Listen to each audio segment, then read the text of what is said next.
பம்பரம் சின்னம் ஒதுக்க தேர்தல் ஆணையத்துக்கு உத்தரவிடக் கோரி உயர்நீதிமன்றத்தில் மதிமுக தரப்பில் அவசர முறையீடு செய்யப்பட்டிருக்கிறது. உயர்நீதிமன்றத்தில் வைகோ சார்பில் அவசர முறையீடு செய்யப்பட்டிருக்கிறது. பம்பரம் சின்னம் ஒதுக்க தேர்தல் ஆணையத்துக்கு உத்தரவிடக் கோரி உயர்நீதிமன்றத்தில் மதிமுக அவசர முறையீடு செய்திருக்கிறது.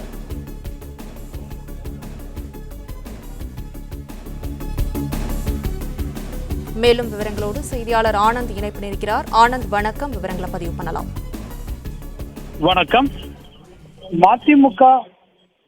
மதிமுகவிற்கு பம்பர சின்னம் ஒதுக்க உத்தரவிடக் கோரி தேர்தல் ஆணையத்திற்கு உத்தரவிட வேண்டும் என கோரி சென்னை உயர்நீதிமன்றத்தில் அவசர முறையீடு செய்யப்பட்டிருக்கிறது. இந்த முறையீட்டை கேட்ட நீதிமன்றம் நாளை இது தொடர்பான வழக்கு விசாரணைக்கு எடுத்துக் கொள்வதாக அனுமதி அளித்து உத்தரவிட்டிருக்கிறது.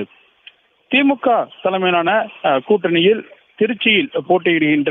திருச்சி மக்களவையில் போட்டியின்ற மதிமுகவிற்கு பம்பரம் சின்னம் ஒதுக்க வேண்டும் என கோரி அக்கட்சியினுடைய பொதுச் செயலாளர் வைகோ சென்னை உயர்நீதிமன்றத்தில் ஏற்கனவே வழக்கு தொடர்ந்தார். இந்த வழக்கை விசாரித்த சென்னை உயர்நீதிமன்றம் இது தொடர்பாக புதிதாக ஒரு கோரிக்கை மனு அளிக்கவும் அதனை விரைந்து பரிசீலிக்க வேண்டும் எனவும் தேர்தல் ஆணையத்திற்கு உத்தரவிட்டிருந்தது. ஆனால் இதுவரை பரிசீலிக்கவில்லை எனவும் இன்னும் 3 நாட்களே வேட்புமனு தாக்கல் செய்ய கால அவகாசம் இருப்பதால் மதிமுகவிற்கு பம்பரம் சின்னம் வழங்க உத்தரவிட வேண்டும் என கோரி மதிமுகவினுடைய பொதுச் செயலாளர் வைகோ சார்பில் சென்னை உயர்நீதிமன்ற தலைமை நீதிபதி தலைமையிலான அமர்வில் ஒரு முறையீடு செய்யப்பட்டது.